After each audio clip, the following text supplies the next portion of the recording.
Yun guys, good day and welcome back ulit sa channel natin. Dito naman tayo ngayon sa Antipolo. Ayan.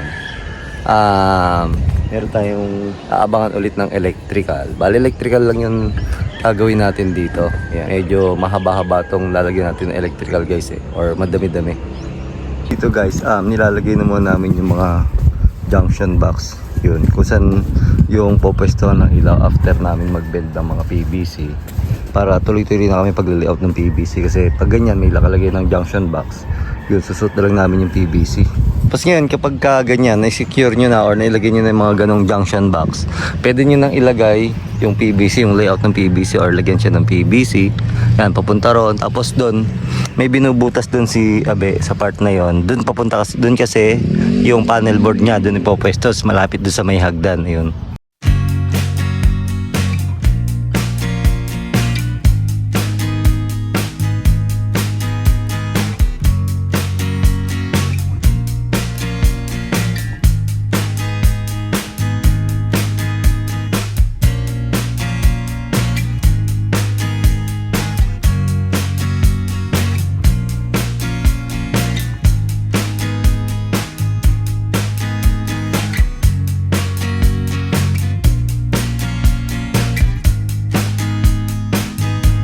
Dito sinasabit na namin yung pag-aabang ng convenience outlet kasi para after namin ito may abang, diretso naman papunta doon kasi medyo mainit kaya inaano namin diretso para pa-move na kami papunta rito. Yun.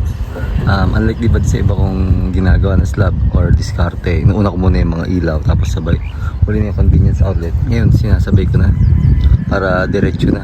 Yun, din namin babalikan. Yan, tapos ito yung panel board nya. Yan, ito yung sa convenience outlet dito sa second floor. Tapos ito naman yung papunta doon sa ilaw dito sa ground floor. Yun, yun binebed na nga pala ni Abe yung pagdadaanan ng PVC kasi doon yung panel board. Ngayon may dadaan dyan na PVC papunta doon. Hindi ko siya padadaanin dito sa ilalim ng bathroom kasi ito bathroom to Yun, dito dadaan yung naka-eskwala yung PVC nya. Yan, papunta sa water heater. May sarili kasing circuit breaker. So yun, diretso doon, tataas doon sa may posting yun. Kasi kalimitan pag ganitong may bathroom, iwasan yung magpadaan ng electrical sa ilalim kasi prone na mabasa yun. Tsaka nasa electrical code na bawal magpadaan ng electrical sa ilalim ng bathroom. Yun. Yung outlet niya pala binebend namin na ganito para maiwasan namin na pasukan ng semento tsaka ng tubig kasi ito open pa to, matagal pa to bago mabubungan. Siyempre uulan, iinit, minsan pag inabot ng ulan papasok yung tubig dyan. Pag pinasok ng tubig yan, although nalilinis naman, siyempre dagdag trabaho. Ngayon kung hindi niya malinis o matanggal yung tubig, prone na mag short circuit yung ating linya or yung ating outlet. Ayun, ginabi na kami pero di pa tapos. Yan, ito kasi yung sa kabilang side, another circuit breaker na yun or ibang sirketo na, kaya yun na yung nililinya namin doon.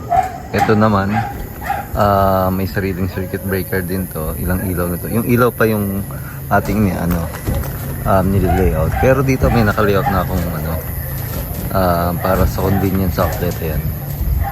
Yun, sa corner na lang namin pinadaan para semi-asinta naman yan. Yun, para hindi siya lumutang sa slab or makita sa ibabaw ng buhos.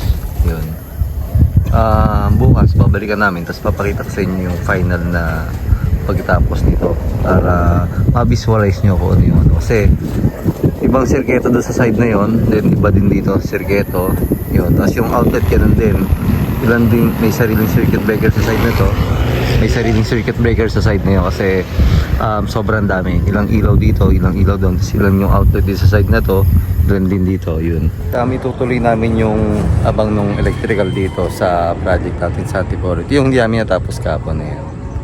Yung hindi namin natapos kapon yung sa side na yun, yung mga switch pababa, tapos yung diretso pa doon na yun, ilaw pa doon, wall lamp, ilaw sa canopy yun, mga wala pa.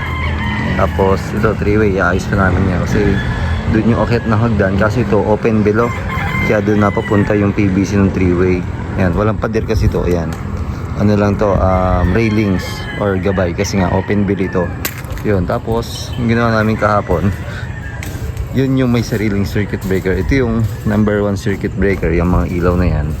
Yan, nabanggit ko nga kahapon na yung circuit nito or breaker nito, okay, wala. Ito yung circuit number 1, ito circuit number 2. Yan yung mga yan. Kaya ito, mapapansin nyo, hindi na to kasama. PVC nya, wala na connection doon. Yun. So yun yung outlet natin yan. Nakaabang na rin. Diretso na. Ito yung tatapusin namin niya kasi naputol yan hanggang dito eh. Yun. Mapapansin nyo, umikot ako dito. Hindi ako nagpadaan ng PVC doon sa ano. Mapapansin nyo, umikot na yan. Sa outlet yung mga yan.